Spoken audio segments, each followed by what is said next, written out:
Assalamualaikum warahmatullahi wabarakatuh. Perkenalkan, saya Diana Arifatul Rosyida, mahasiswi Sekolah Tinggi Ilmu Farmasi Bakti Pertiwi Palembang, NIM 170101010, dosen pengampu Ibu Sari Mesyayati, MSI Apoteker. Di sini saya akan memaparkan materi farmakologi, yaitu mengenai analgetika. Pertama, saya akan sampaikan dulu beberapa poin yang akan saya jelaskan pada video kali ini, yaitu untuk yang pertama pengertian, yang kedua pembolongan, yang ketiga mekanisme kerja, yang keempat efek samping, yang kelima interaksi obat, dan yang keenam contoh sediaan obat yang beredar. Di sini pasti teman-teman udah sering dengar kata analgetika. Langsung saja kita ke pembahasannya.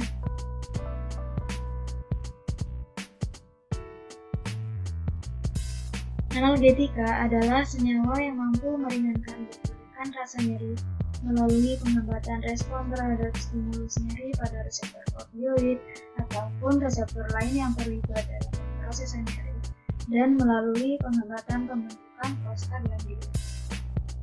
Lalu nyeri adalah perasaan yang tidak menyenangkan yang diakibatkan karena kerusakan jaringan. Dan nyeri itu merupakan suatu mekanisme perlindungan untuk memberi peringatan tentang adanya kerusakan di jaringan atau penyakit.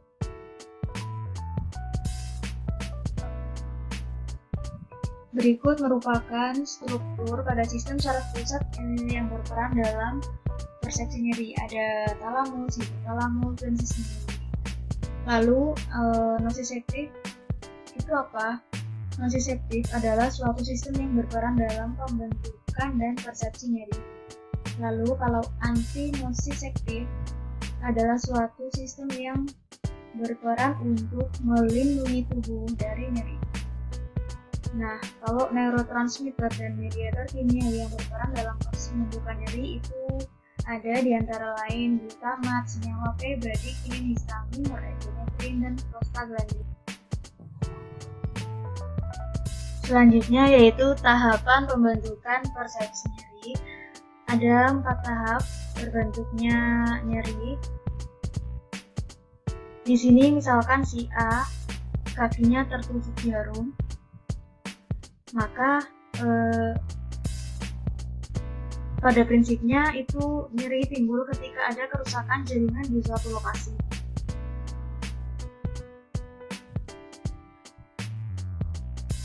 Kerusakan jaringan ini akan memicu pembentukan senyawa-senyawa pengaktif reseptor nyeri di lokasi tersebut. Hal ini dinamakan tahap stimulasi. Aktivasi yang terjadi di reseptor nociceptif di saraf nyeri tersebut akan menyebabkan sinyal nyeri merambat sampai ke ujung saraf akson yang berlokasi di spinal atau di saraf tulang belakang. Ini dinamakan proses transduksi. Nah, selanjutnya saraf spinal ini akan mentransmisikan sinyal nyeri tersebut ke supraspinal, yaitu di otak, untuk kemudian dipersepsikan sebagai rasa nyeri. Jadi pada proses ketiga ini barulah tubuh merespon itu sebagai rasa nyeri. Proses ini dinamakan proses transmisi. Selanjutnya saraf di otak akan mengkoordinasikan saraf lainnya, baik yang ada di otak ataupun saraf motorik, untuk memodulasi nyeri. Nah, modulasi ini merupakan proses yang keempat, di mana melibatkan sistem limbik, hipotalamus, dan somatosensori cortex. Modulasi ini adalah proses atau mekanisme yang mampu menghambat penerusan sinyal nyeri sehingga persepsi nyeri itu semakin lama semakin menurun. Nah, yang perlu diketahui bahwa di setiap ujung saraf di mana sinyal nyeri ini berpindah, nah upaya modulasi nyeri itu selalu ada. Jadi tahapan pembentukan persepsi nyeri itu ada 4 ya. Yang pertama proses stimulasi, yang kedua yaitu pemrosesan nyeri pada saraf tulang belakang, Nah, ketika ada stimulus nyeri, maka nociceptor yang terdapat pada silat sensori akan aktif sehingga sinyal nyeri tersebut akan langsung ditransmisikan pada saraf tulang belakang. Selanjutnya, sinyal ini akan sampai pada korteks otak di mana persepsi terhadap stimulus nyeri akan terbentuk. Nah, pas di saraf tulang belakang inilah sejumlah neurotransmitter dan reseptor yang terkait akan terlibat. Bila jenisnya eksitatori seperti aspartat dan glutamat, maka nyeri akan diteruskan sebagai persepsi nyeri. Nah, sedangkan jika jenisnya inhibitori seperti GABA, serotonin, dan norepinefrin, maka akan menurunkan atau memodulasi nyeri tersebut. Makanya salah satu kerja dari analgetik nanti itu bisa menghambat aktivitas kedua neurotransmitter ini, yaitu antagonis reseptor NMDA.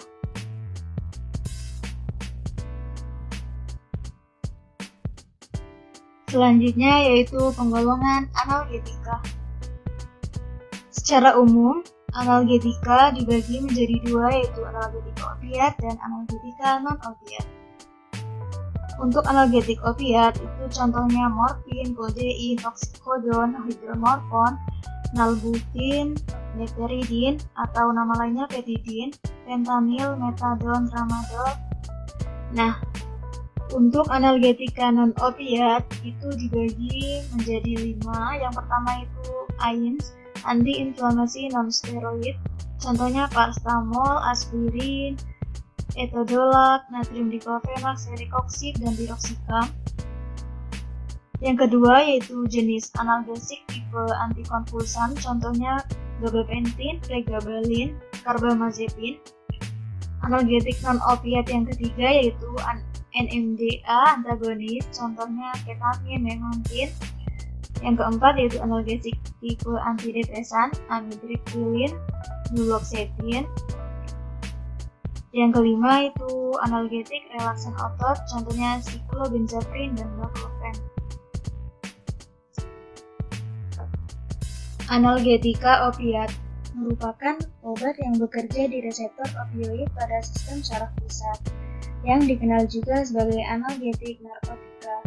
Analgetika opiat digunakan untuk meredakan nyeri berat, akan tetapi banyak menimbulkan efek lain seperti perubahan mood, euforia, penenang, hipotensi ortostatik, mual, dan muntah. Dan juga analgetika opiat ini dapat menimbulkan ketergantungan.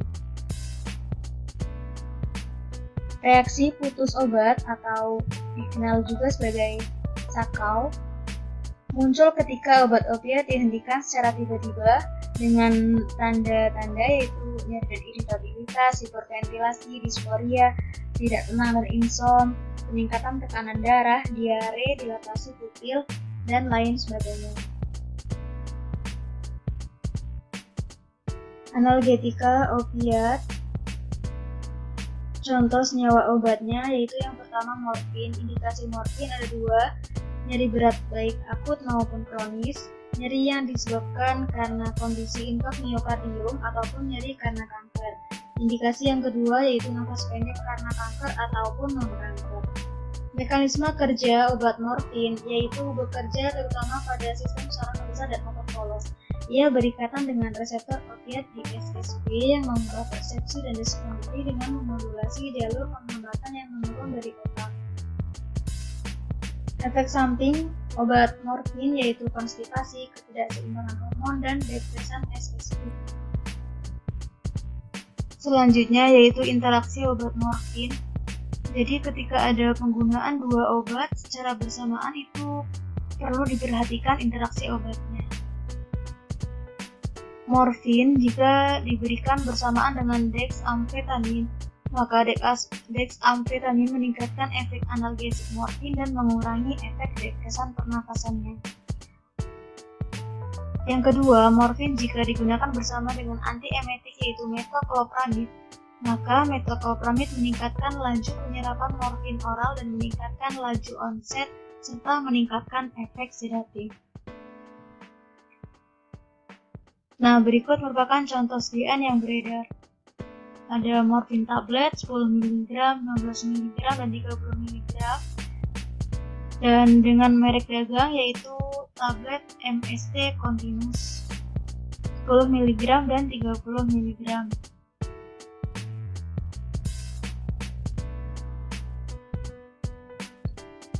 Selanjutnya yang kedua yaitu kodein. Indikasi kodein yaitu untuk meredakan nyeri ringan sampai sedang, untuk batuk dan diare. Kodein ini merupakan senyawa opioid yang memiliki potensi analgesik 1/10 dari morfin. Jadi kekuatan analgesiknya lebih rendah dari morfin. Kodein ini sering dikombinasi dengan paracetamol untuk meningkatkan efek analgesiknya. Mekanisme kerja dari kodein yaitu mengubah persepsi dan respon terhadap nyeri dengan mengikat reseptor opiat di sistem saraf pusat, menghalangi jalur nyeri yang meningkat. Efek samping dari kodein yaitu drowsiness dan konstipasi. Nah, berikut merupakan interaksi obat kodein. Yang pertama, pemberian bersama kodein dengan depresan SSB, maka kodein dapat meningkatkan kadar atau efek dari depresan SSB. Yang kedua, kodein jika diberikan bersamaan dengan pektisoman, maka kodein dapat menurunkan efek dari pektisoman. Berikut merupakan contoh sediaan yang beredar. Selanjutnya yaitu yang kedua, analgesik non-opiat. Yang pertama yaitu golongan AINS. Ada paracetamol, yaitu indikasinya memiliki efek analgesik dan antipiretik. Digunakan untuk meredakan nyeri ringan sampai sedang dan untuk demam. Nah, paracetamol ini merupakan analgesik yang direkomendasikan untuk pasien hamil dan menyusui. Mekanisme kerja dari paracetamol adalah menghambat biosintesa prostaglandin melalui inhibisi siklooksigenase di sistem saraf pusat, bukan di perifer, serta menghambat proses regulasi panas di hipotalamus. Efek samping paracetamol yaitu antara lain demam, ruam, sakit tenggorokan, nyeri punggung, timbul memar pada kulit. Adapun interaksi obat paracetamol yaitu yang pertama, pemberian bersama paracetamol dengan polestiramin dapat mengurangi penyerapan paracetamol. Yang kedua, pemberian bersama paracetamol dengan rifampicin dapat menurunkan konsentrasi serum dari paracetamol. Yang ketiga, pemberian bersama paracetamol dengan probenecid maka dapat meningkatkan konsentrasi serum dengan probenecid. Berikut merupakan contoh sediaan yang beredar. Ada paracetamol drops, ada Tempra Forte dengan dosis 250 mg per 5 ml, Demin Rectal 125 mg per 2,5 ml, dan paracetamol infus intravena 10 mg per ml. Contoh obat analgetik golongan AINS yang kedua yaitu natrium diklofenak. Natrium diklofenak digunakan sebagai pereda nyeri, mengurangi gangguan inflamasi di seminore, nyeri ringan sampai sedang pasca operasi khususnya ketika seseorang mengalami peradangan. Mekanisme kerja natrium diklofenak yaitu sebagai inhibitor enzim COX yang menurunkan produksi prostaglandin, penyebab inflamasi, nyeri terutama pada jaringan perifer. Adapun efek samping dari natrium diklofenak yaitu radang lambung, luka lambung, nyeri perut, mual, pusing, konstipasi, nyeri dada. Nah, jadi teman-teman, untuk golongan AINS yang aman, yang tidak menimbulkan efek samping pada lambung yaitu paracetamol dan celecoxib. Interaksi obat natrium diklofenak diantaranya yaitu pemberian bersamaan natrium diklofenak dengan kortikosteroid dapat meningkatkan risiko ulcerasi gastrointestinal, perforasi atau perdarahan. Yang kedua, natrium diklofenak jika diberikan bersamaan dengan ACI seperti captopril, enalapril, maka akan terjadi peningkatan risiko hiperkalemia dan toksisitas ginjal. Berikut merupakan contoh sediaan yang beredar. Ada diklofenak sodium tablet 25 mg dan 50 mg. Ada Voltaren tablet, ada Voltaren injeksi, dan ada Voltadex gel. Selanjutnya yaitu analgesik tipe antikonvulsan. Obatnya yaitu carbamazepine, gabapentin, dan pregabalin. Mekanisme kerja dan indikasi dari obat antikonvulsan yaitu berhubungan dengan penghambatan influx ion kalsium dan pelepasan neurotransmitter ekstasi pada jalur pembentukan nyeri pada spinal dan supraspinal. Yang kedua, menurunkan eksitabilitas serat syaraf perifer yang teriritasi dan yang mengalami cedera. Adapun indikasinya ada 3, yaitu yang pertama neuralgia trigeminal, neuralgia pasca herpes, dan neuropati diabetes. Obat yang pertama yaitu carbamazepine. Efek sampingnya yaitu mengantuk, ataksia, pusing, mual, muntah, dan sindrom Stevens-Johnson. Interaksi obat yaitu carbamazepine jika diberikan bersamaan dengan acetazolamide dapat mengakibatkan peningkatan kadar serum carbamazepine. Berikut merupakan contoh sediaan yang beredar. Carbamazepine tablet 200 mg, Tegretol tablet 200 mg.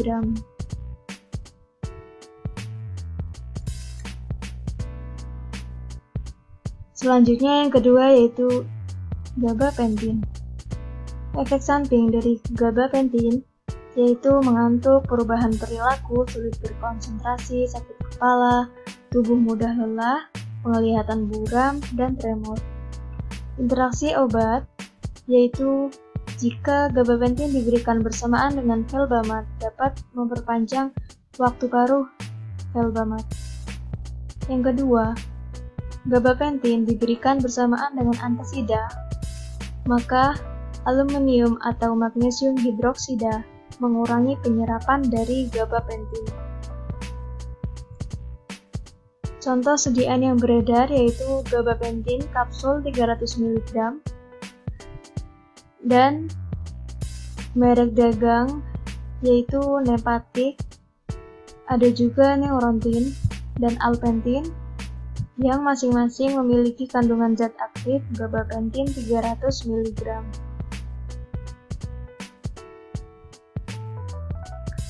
Selanjutnya yaitu antagonis reseptor NMDA. Untuk obatnya yaitu ketamin, memantin, amantadin. Mekanisme kerja dan indikasi. Adapun mekanisme kerja yaitu menghambat reseptor NMDA yang berperan peningkatan intensitas nyeri, pembentukan nyeri neuropati, dan nyeri yang resisten terhadap opiat. Yang kedua yaitu memodulasi pemrosesan sensor nyeri di saraf pusat. Adapun indikasinya yaitu yang pertama untuk nyeri kronis terkait kanker, dan yang kedua untuk nyeri pasca operasi. Efek samping dari ketamin yaitu hipertensi, gangguan jantung, tekanan dalam kepala meningkat, takikardia, kejang, dan gangguan penglihatan. Adapun interaksi obat, ketamin dengan konifaktan. Konifaktan dapat meningkatkan efek dari ketamin. Interaksi yang kedua, ketamin diberikan bersama dengan penginduksi CP2C9 maka akan menurunkan efek dari ketamin.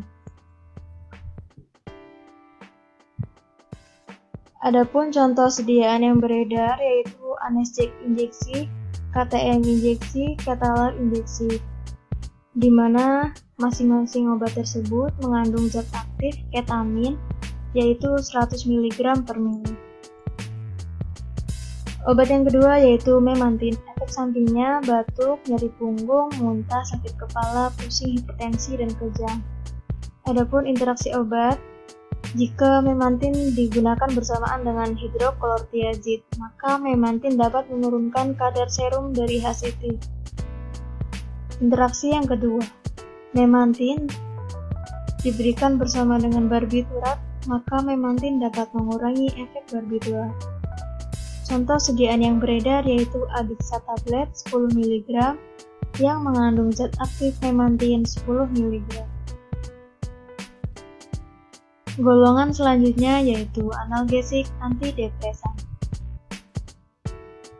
Analgesik antidepresan dibagi menjadi dua yaitu antidepresan trisiklik dan SSRI.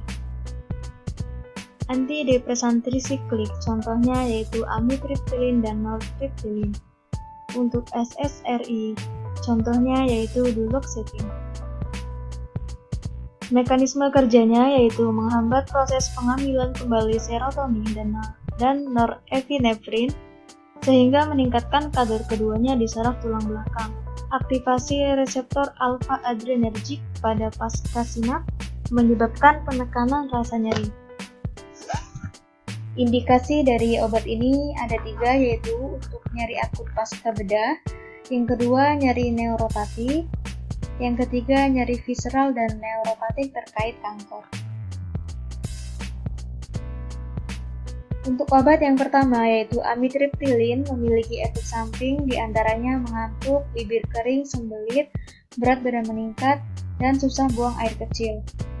Interaksi obat dari amitriptilin yaitu pemberian bersama amitriptilin dengan barbiturat maka dapat meningkatkan efek sedatif dari barbiturat. Amitriptilin diberikan bersama dengan metildopa maka amitriptilin dapat mengurangi efek antihipertensi dari metildopa. Nah, adapun contoh sediaan yang beredar yaitu amitriptilin tablet 25 mg dengan merek dagang yaitu Trilin tablet 25 mg. Yang kedua yaitu trazodone. Efek sampingnya berupa mengantuk, pusing, bibir kering, sembelit, dan penglihatan kabur. Interaksi obat yang pertama, trazodone jika diberikan bersamaan dengan itraconazole maka dapat meningkatkan risiko aritmia jantung dengan itraconazole dan clarithromycin. Interaksi obat yang kedua, trazodone jika ditambah dengan phenytoin maka dapat menurunkan konsentrasi serum plasma trazodone. Yang ketiga, jika trazodone digunakan bersama dengan warfarin maka dapat menurunkan efek antikoagulan dari warfarin.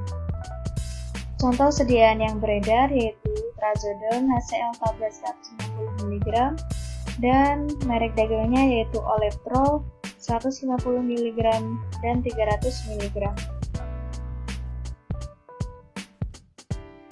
Nah, yang terakhir yaitu analgesik tipe relaksan otot. Senyawa obatnya yaitu cyclobenzaprin dan baclofen. Mekanisme kerja yaitu menghambat proses pengambilan kembali norepinefrin di locus coeruleus yang menyebabkan peningkatan kadar norepinefrin pasca sinap dan merelaksasi otot rangka.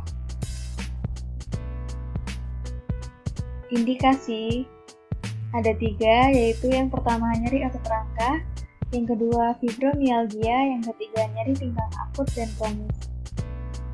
Teman-teman, maksudnya di sini bukan peningkatan kadar norepinefrin pasca sinap ya, maksudnya peningkatan kadar norepinefrin post sinap. Untuk contoh obatnya, yang pertama cyclobenzaprin itu memiliki efek samping ruam kemerahan, kesulitan bernafas, pusing yang berat, dan bengkak pada wajah. Interaksi obatnya yaitu siklobenzaprin. Jika digunakan bersamaan dengan antikolinergik, maka siklobenzaprin dapat meningkatkan efek dari antikolinergik. Yang kedua, jika siklobenzaprin digunakan dengan antipsikotik, maka antipsikotik dapat meningkatkan efek dari siklobenzaprin. Contoh sediaan yang beredar yaitu dapat dilihat Flexeril yang mengandung kandungan zat aktif siklobenzaprin 10 mg.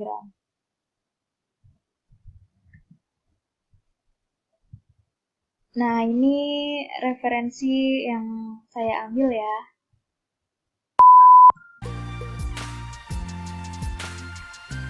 Sekian penjelasan materi dari saya. Terima kasih, jangan lupa like, share, dan komen.